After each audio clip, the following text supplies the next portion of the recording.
بسم الله الرحمن الرحيم والصلاة والسلام على رسول الله. السلام عليكم، مرحبا بكم على قناتي. كما راكم تشوفوا اليوم راح نخدموا مع بعض حلوى هايلة بزاف بريستيج تسمح لكم للمناسبات، للأعياد، للأعراس. يعني حلوى هايلة بزاف، حلوى تستحق التجربة. إن شاء الله يا ربي يعجبكم هذا الفيديو.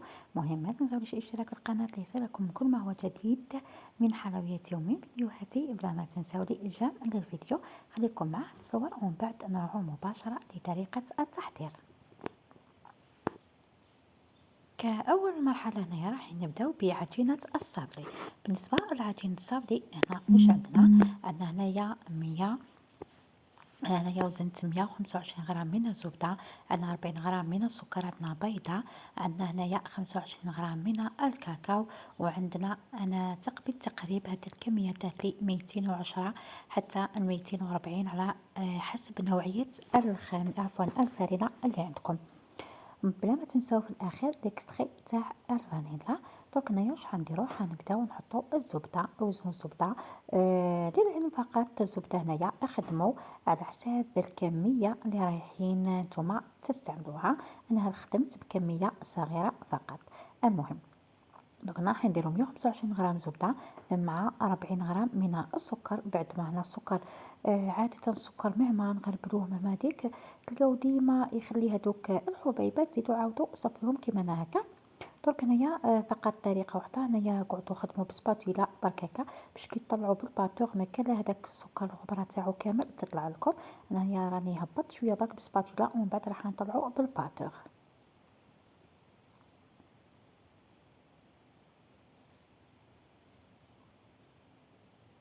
نحاول ندخل كامل السكر ومن بعد نبدأ نخدم فيه. هنا حنبدأ نطلع الزبدة مع السكر،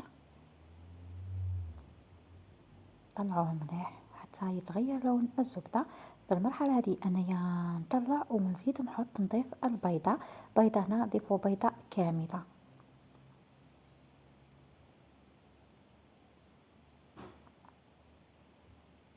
نحاول نخلط مليح.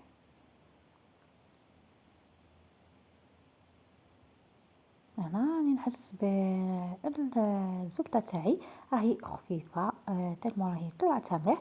دوك شحال نجيبو، حنزيد نجيب صفاية ونزيد نصفيو هداك ولا نغربلو الكاكاو اللي قلنا 25 غرام من الكاكاو. أنا نزيد نخدم نفس الطريقة تاع السكر الناعم ومن بعد نزيد نطلع بالباتوغ. خاطرش كون ما نخدمش هكا رايحة هذيك الغبرة تاع الكاكاو ولا تاع السكر تطلع كامل ومن بعد رايحة توسخ لكم الدنيا. في الوقت هذا نضيفو ليكستري تاع عفوا الفانيلا السائلة. اذا كان عندكمش نتوفر ضيفوا فانيلا عادي. دوك انا نزيد نكمل نطلع كامل المقادير تاعي مع بعضها. صراحة هذه العجينة تجيكم هايلة بزاف وبنينة، فيها الريحة تاع الكاكاو. سورتو اذا اخترتوا يعني نوعية جيدة تاع الكاكاو. شوفي كيفاش راني نطلع، شوفوا كيفاش العجينة راهي خفيفة بزاف.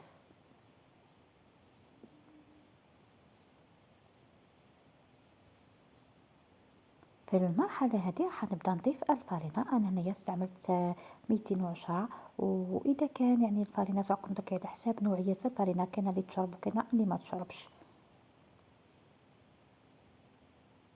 نحاول نخلطها بسباتيلا ومن بعد ندخل يدي. لازم ندخل يدي باش نفهم لها القوام. العجينه هذه لازم ديروها شويه تكون طريه خاطرش فيها الكاكاو بعد يتشرب لكم، ولو كان ديروها يابسه حتشرب لكم وتجيكم يابسه وما تقدروش تابليكيوها في ليمون. راني قلت لكم قبل يعني ما تبداو تخدموا. درك هنا جيت البات كراميل. واش فيها هذه البات كراميل هنايا؟ انا ديجا حنبدا نوزن لكم اون ديريكت ولا مباشره. عندنا 100 غرام من نسلي ابيض، عندنا 10 غرام من الجلوكوز ولا غليكوز، عندنا 40 غرام من سكر ناعم، عندنا 50 غرام من شوكولا بيضاء و30 غرام من زبده، وعندنا لاغوم كراميل بلا ما نساو. المهم هادو هما المقادير كامل نورمالمون. دوك انا حنوزن لكم نسلي. هذا هو نسلي انا اللي استعملت. عادة أنا هكا كل ما تخرج حاجة هكا تخرج حاجة نحب نسييها. مرة نخدم الكوب نيستلي كاين نوع آخر وهذا حبيت نزيد نسيه. المهم درك انا راني وزنت شويه 108 جاتني، راح نكمل 101 مش مشكل. المهم وزننا درك حطينا السكر عادي اللي قلنا 40 غرام، زدنا حنحطو الغليكوز اللي قلنا 10 غرام. انا نروي يدي بالماء باش نقدر نجبد هذاك الغليكوز تاعي باش ما يلصقليش. السكر انايا للافاده فقط، انا ما بدلتش الرقم تاع الميزان خاطرش راني اصلا وزنته. نحاول نحط 10 غرام من الغليكوز فقط. حاجه واحده كاضافه فقط، اذا حبيتوا اذا كان كما نقولوا حنا الجو سخون ضيفوا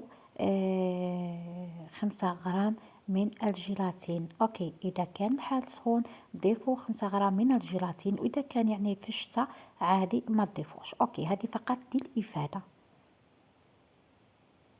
دوك راح نخلط كامل المقادير ومن بعد مباشرة على نار تكون هادئة. هنا شوف المقادير راهي دابت كامل، السكر مع ديك الزبدة. درك نقعد نخلط هكا حتى تعقد ولا يعقد لي الخليط كامل باش نزيد نكمل نضيف المقادير المتبقية. هنا راهو كي بدا هكا يهز نسلي كي يبدا يهز الغلية تاعو تبداو تلقاو هكا بدا يعقد مع روحو. شوفوا هنايا كش بدا يعقد مع روحو.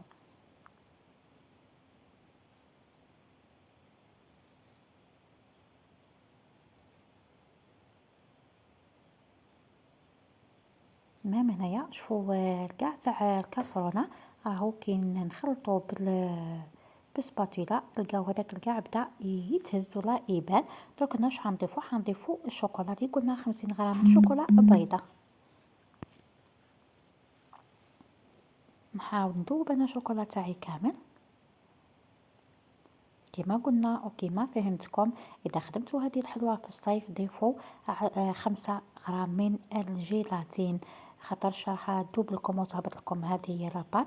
واما اذا خدمتوها في الشتاء ما تضيفوش عادي خاطر في الشتاء راح تكون الحال بارد وفي الصيف الحال راح يكون سخون. وكما راكم تعرفوا نزيدو نضيفو هنايا 30 غرام من الزبده. كما تعرفوا الحلويات في الصيف عاده ما تلقاهمش يصلحوا بزاف، سورتو اذا كانت الشوكولا ولا حاجه كيما هكا. دوك انا نضيف فانيلا سائله. شو هناك غيرت اللون تاعي، انا اصلا يعني قاصده نخير لها اللون هذا كامل. نقعد نخلط هكا. مام هنايا راهي بدات تعقد ولا راهي عقدت.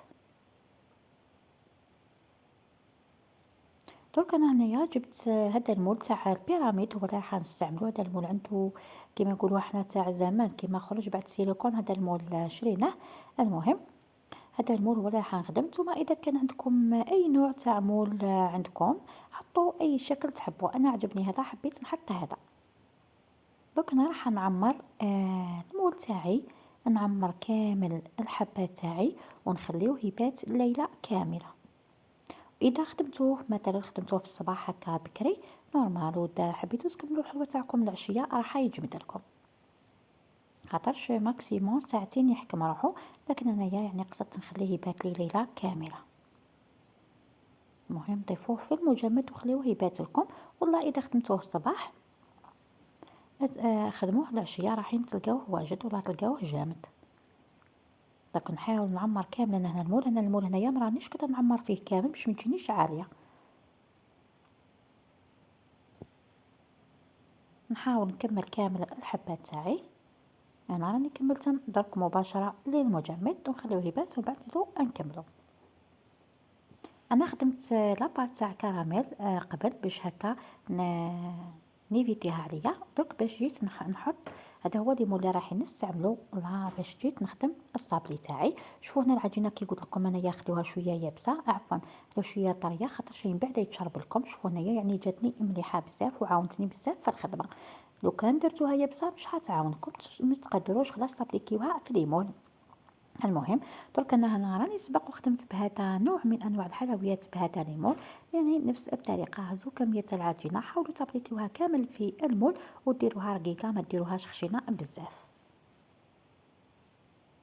صراحه هذه العجينه هايله بزاف ما تهبط لكم ما تطلع لكم على كيف كيما تخدموها كيما تقعد لكم.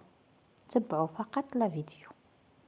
نحاول انا الحواف تاعها سورتو ديما نقولكم الحواف حاولوا كيفاش تريقلوهم مليح.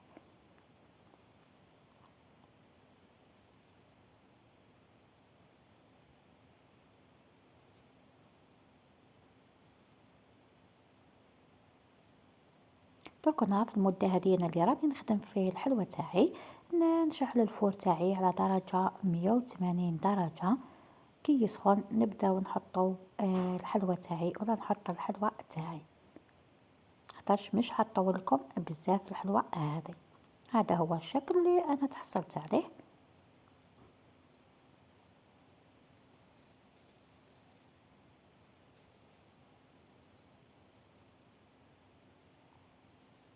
دوكا انايا بعد ما انا خلصت هادو الحبات تاعي راح نثقبهم بفرشيط باش هكا تقعد ديما الحلوى هابطه ما كانها تطلع لي. في المرحله هذه دوك واش حندير، حنزيد نطرح العجينه. دوك بعد ما حطينا الحبات تاع الحلوى تاعي يطيبوا، دوك حنطرح هذه العجينه المتبقيه. دوك شوفوا هنا معايا واش راح ندير بها واش كيفاش راح نستعملها. هنا هادو هما الحبات تاعي، عفوا هادو هما الحبات تاعي اللي طابوا. راه هذه الكميه خرجت لي 12 حبه، هذه الكميه خرجت 12 حبه. دوك تشوفوا هنا معايا بعد ما هنايا نحيناهم من المول تاعهم، نفس هذاك المول راح نطبع به دوائر، خاطر راح نديرها كغطاء لهذا الحبات. حاولوا نتوما كيفاش ديروها دوائر باش نديروها كغطاء فقط، انا ما نحوش عليها تكون خشينه وهذيك المهم تكون دائره كيما هكا وخلاص.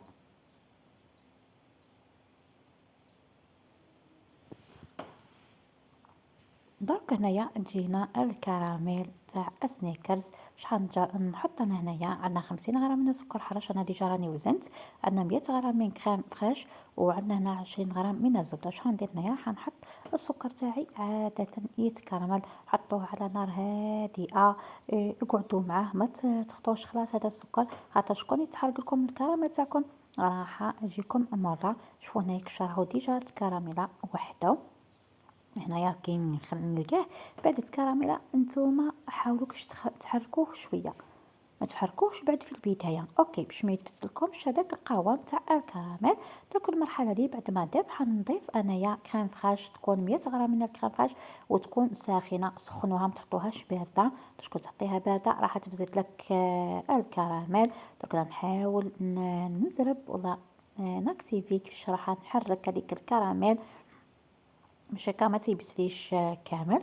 لازم نفككها كامل من بعضها. شوفوا هذا القوام اللي تحصلت عليه. نزيدو نضيفو الزبده تاعنا اللي قلنا 20 غرام من الزبده. هنا في المرحله دي نزيد نضيف كميه من الكاكاو. عفوا الكاكاو يكون محمص، ونكش حمصوه مليح مليح، حمصوه وقشروه، ما تحطوش به بقشروه، حطوه حبيبات فقط وحطوه في الكراميل. هذه هي كراميل سنيكرز، صراحة تجيكم هايلة بزاف وبنينة بزاف، سورتو للحشوات. دوك نخليوها نحطوها هنايا. هذه هي الكراميل تاعي. شوفوا كيش بردت قبيله راهي سخونه. فرغوها نتوما في بول هكا وخليوها المهم تحكم روحها. وهذوك هما الحبات تاعي تاع الكاطو اللي طيبنا، هذاك هو الصابلي اللي طبعنا، وهذا الكرانشي اللي راح تاني نعاون به هنايا كحشو في الحلوى تاعي. وانتوما انا درت لكم هذا سنيكرز احشو به ودرت كرانشي. نتوما هذه الحلوى تاعي. شوفوا هنا كيش خرجوا الحبات هايلين صراحه كما قلت لكم. ما طلعت العجينه ما هبطت قاعده، هي يعني وصفه صالحه 100%. هنا اش غندير انايا، نهز انايا. نتوما درك انا كيفاش حنحشي. نبدا بسنيكرز. نتوما اذا حبيتوا تبداو بالشوكولا لكم الاختيار، اذا حبيتوا تستغنوا عن الشوكولا لكم الاختيار، اذا حبيتوا تحطوا سنيكرز فقط لكم الاختيار. يعني انا حبيت نضيف كلمسه فقط الكرانشي، ولا حبيت نضيف شوكولا، والله اذا كان عندكم شوكولا تارتيني تاني ضيفوا عادي. المهم لكم الاختيار في الحشو. لكن ننصحكم بهذا الكراميل تاع سنيكرز، خاطرش يجيكم بنين بزاف وتجيكم كميه كبيره. احسن يعني من تروحوا تشريو الكراميل وزيدوا تخدموا هذيك. اخدموا كيما هكا راح يعني تلقاو نتيجه هايله. درك انا اش غندير، حنغطي مباشره الحلوى تاعي. شوفوا انا كش درتها هكا. نحاول نكمل الحبات تاعي كامل نحاول نعمرهم كامل. فقط حاجة وحدة هنايا، ماشي تروحو تخليو هذا الكراميل حتى ينشف كامل وباه تبداو تروحو تعمرو، لا جيست ما يكون دافي برك يبدا يدافي بيسك هكا راهو يتحط لك ومن بعد راهو يجمد وحده في الحلوى. اوكي، ما تخليوش حتى يبسي لكم كامل وتروحو تحطوه. درك هنا جينا لمرحلة كلاصاج. بالنسبة لي كلاصاج هنايا انا راح نستعمل كلاصاج فيرو. ذوبت شوية شوكولا بيضاء وشوية شوكولا نواغ وراح نكلاصي بيه الحبة تاعي. حطيت حبيبة تاع اللوز يكون مرحي خشن. المهم حطيته راح نخدم به. دوكا راح نكلاصي الحلوى تاعي كامل. انا هنا درت حبات تاع شوكولا نواغ وحبات يعني ميلو للبياض. وانتوما لكم الاختيار، تحبوا ديروها شوكولا بيضاء يعني عادي، لكن هي صراحة تكون هكا شوكولا بالحليب احسن.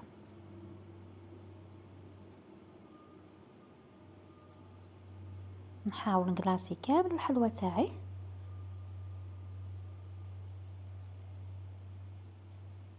هذا هو القوام اللي حنتحصل عليه هنايا.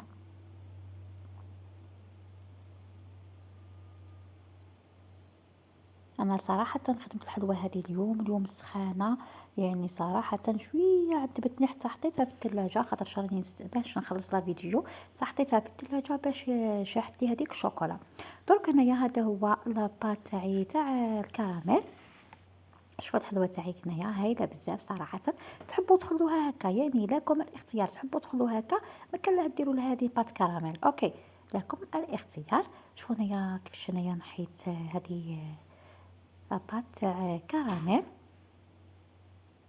جات صراحة هايلة بزاف وزادت هكا جات الحلوى عندها واحد لو شارم وجات مختلفة على جميع الحلويات. المهم فقط حاجة وحدة نزيد ننبهكم ليها، كي تجيو تخدموا هذه لاباط ضيفوا 5 غرام تاع الجيلاتين. اوكي، ضيفوا 5 غرام تاع الجيلاتين اذا خدمتوها في الصيف، خاطرش باش ما تهبطلكمش، باش ديروا حسابكم ما تهبطلكمش. كما تعرفوا الحلويات في الصيف هي كامل الذوب. دونك هنايا نحاول نحطها انا هكا ما نحط لها والو خاطر شي تلصق بعدا. دونك جبت انايا معايا الورود هادو يعني كاضافه فقط. كنت تحبوا نتوما ما تحطوش، انا درتهم فقط كاضافه، لقيتهم عندي متوفرين ضفتهم للحلوى.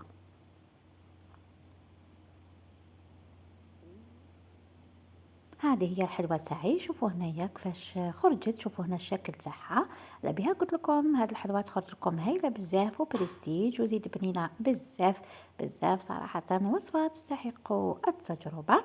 المهم في الاخر اش حنقول لكم، ما تنسوش الاشتراك في القناه ليصلكم كل ما هو جديد من حلوياتي ومن فيديوهاتي. سلام، تحياتي للجميع. خليكم مع هاد الصور.